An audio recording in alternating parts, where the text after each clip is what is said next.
friends, welcome to My Sew Bliss. Today I'm excited to show you how to bind a quilt. I've got this big one right here. I think it's like 74 by 74. I made it for my husband for Father's Day. I gave it to him. It was a big surprise, but I didn't have it bound in time to give it to him, which actually worked out okay because it was a surprise. It was hard to work on it when he was around, and now I can work on it when he's around and he knows about it. So it's not that big a deal anymore. So I'm excited to show you the way that I like to bind it. I've done one in the past, and I feel like over the last year, I've kind of been researching and learning what way I like to do it, because there's different ways. And I feel like there really isn't a right or a wrong way. If you like how it turns out, however you want to do it is great. So that is one thing that's awesome about sewing, is you can really do it however you want, as long as you like how it turns out. And that's what we're going for, is just the best results we like. So I'm going to show you what I do. I have some single fold tape. I did not cut this on the bias.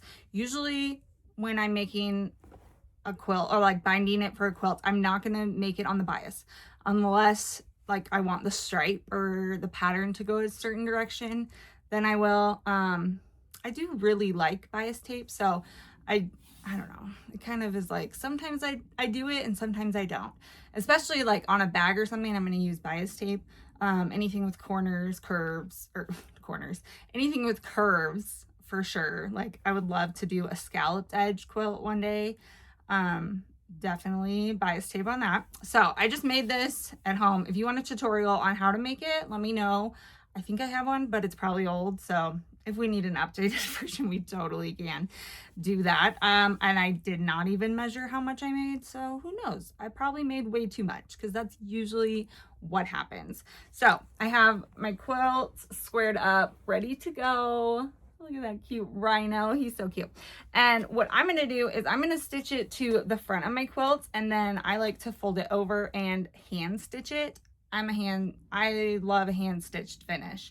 So that is what I'm going to suggest in this video.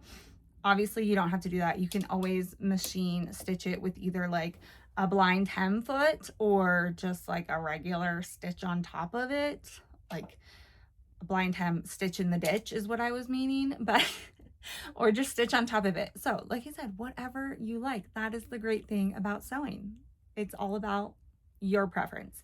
So I have the strip. I'm going to let some out, and this is just like a little binding holder that have become like really popular in the past few years. I don't think they're necessary. I just happen to have some like gifted to me or like in a swag bag, I think. So don't feel like you have to have that either, but I'm going to start on the edge of the quilt. So let's find the edge. And like I said, I'm going to start on the top. Let's move this around. You want a nice big work area to set it on. So we're going to get rid of this. Might need to move. I'll probably move the serger behind here, because it's nice when you have the table to set this on, so like the weight of it isn't pulling.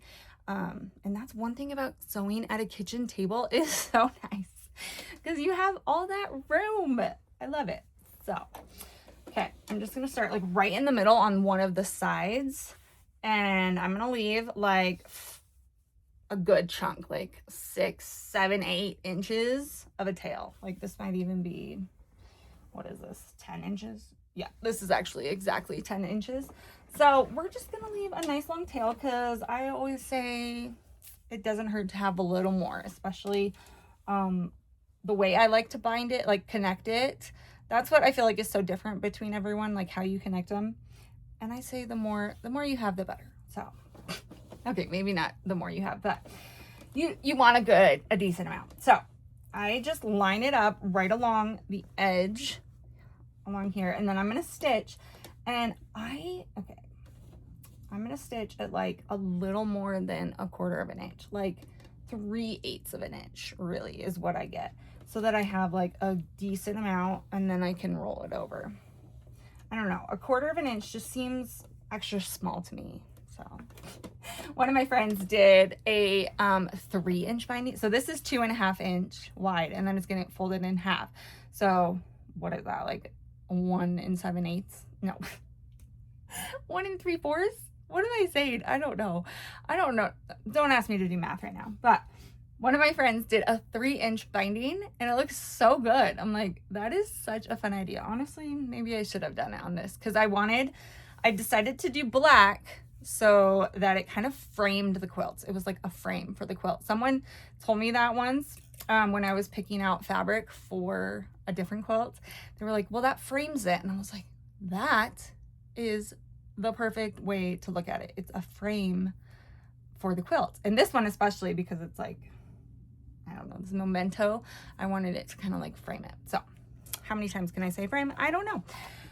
But we're just gonna stitch along and then I'm gonna show you, I will show you how I do my corners because I feel like that's another one. Everyone does it differently, and that's one thing I have been working on, like figuring out what I like to do and how I like to do it. Because for a while there, I was like, I don't know what I'm doing. And there's a few quilts that I'm embarrassed by my corners because they are not corners. They're like curved. And I'm like, what was I thinking?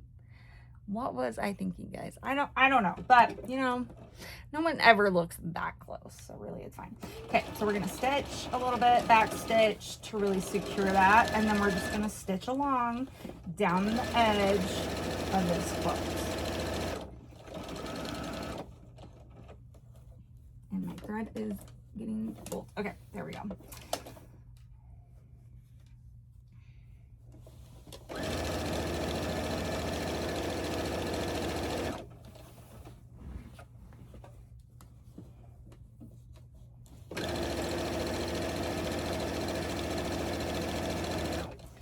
And I like to pull it, like the binding, a little taut.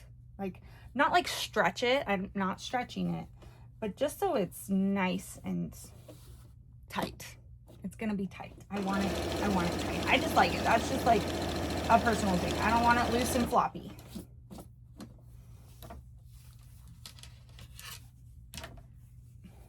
And did I say the raw edges are matching up? So this is great. It's gonna encase it.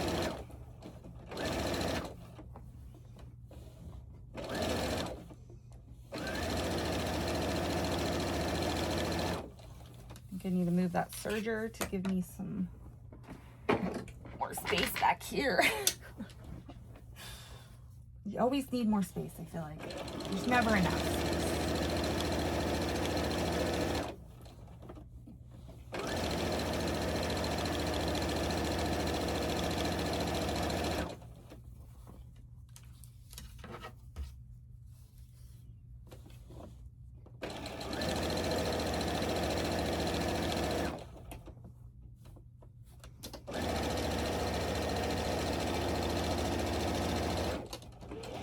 Okay, I'm getting to my corner. Let me bring you in closer. Okay, I'm here at my corner.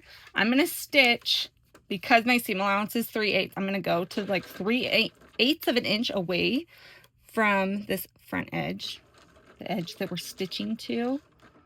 I'm just kind of eyeballing it too. It doesn't have to be exact. I leave my needle down and I angle my presser foot so it's going to the corner now. So you see how it's like pointing out towards that corner? Okay, and we're gonna put the presser foot down. Bias tape, or tape here, I'm gonna fold that out. Okay, is just still going straight. It's all lined up. And I'm gonna stitch right to that corner. I'm gonna back stitch. I just like to secure it and then go off of that corner and trim. So let's look at it a little closer. This is hard because I did black fabric. Oh, you can see it really well. Okay, so here I did stitch along, stitch along. Okay, let's make sure you guys can see. Here I did stitch along, and then I got here about 3/8 of an inch away, 1/4 of an inch away, and I went at a diagonal to the corner. See how I did that? Okay, now we're gonna take, and we need to go this direction down the other side. Okay, so what we're gonna do is, so here's what I just stitched, and I have my diagonal right here. I'm gonna fold it up, so it's gonna go along that stitching, fold it up like that. So now that whole binding is at a diagonal like so. And then I'm going to, I kind of like pinch it with my fingers so that it stays tight. I'm going to fold this down until it matches up. This edge just matches right up with the edge I just stitched.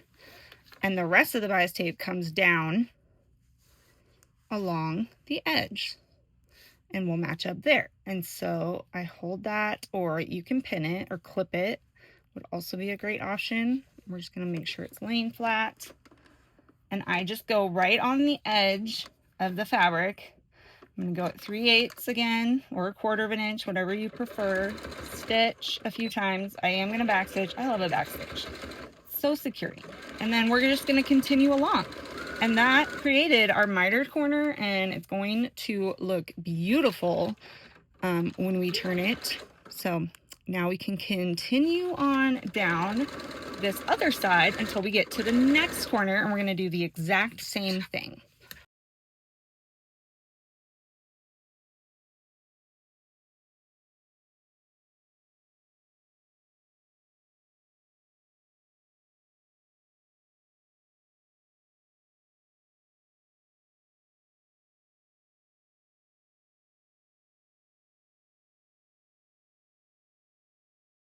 After you've sewn around the whole quilt, I left about a 12-inch opening right here.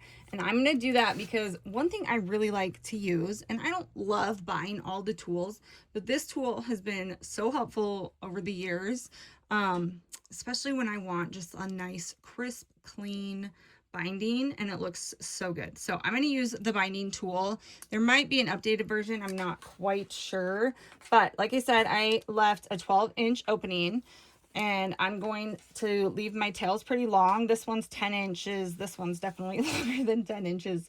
I could probably trim it down to 10 inches, but I'm going to leave it for now. So this tool has markings and writing on it to help you figure out how to do this. But you're going to lay it down on top of and butt it up right against where you ended that stitching. And then I'm going to take the binding and lay it over the top, make it flat. And then I'm going to take, I just have a pen right here, which I'm just going to mark. It's not going to work great. I'm going to grab a marking tool, and we're going to mark right on, there's a mark here line, and we're going to mark that. So I have that. I'm going to lay it right up against where I stopped stitching, and I'm going to mark this line, and I can even open it up and mark it all the way across, because then we can take it over here and we're going to lay the ruler on the mark line and trim. See this angle? We're going to trim right there. I'm going to trim that angle and even trim that little corner so it lays correctly. Okay, so we've got that one ready to go. Now, the printed side of your ruler is going to stay up, and we're just going to flip that around to the other side and go to this side. So now we're going to mark again on this other side. So I'm going to open that up, opening it up, and now I'm going to draw that mark line as well. So you'll see it's right there. B is what it's labeled, and I'm making sure, let me make sure this is flat. I feel like it's has a little bump in it, and we don't want that. We want it to lay nice and flat. Okay, so it's a little off on my marking. We're gonna do over here. Okay, so we've got that. Now, instead of taking this and laying it here and cutting this off right here, we're actually going to move it down. So the point of the ruler, so point A is where we're going to cut it. So we're lining that up with it. So I'm going to move the quilt out of the way. So we're not actually cutting the quilt. We're going to line that up with our marking, cut that corner off, and then cut it at an angle.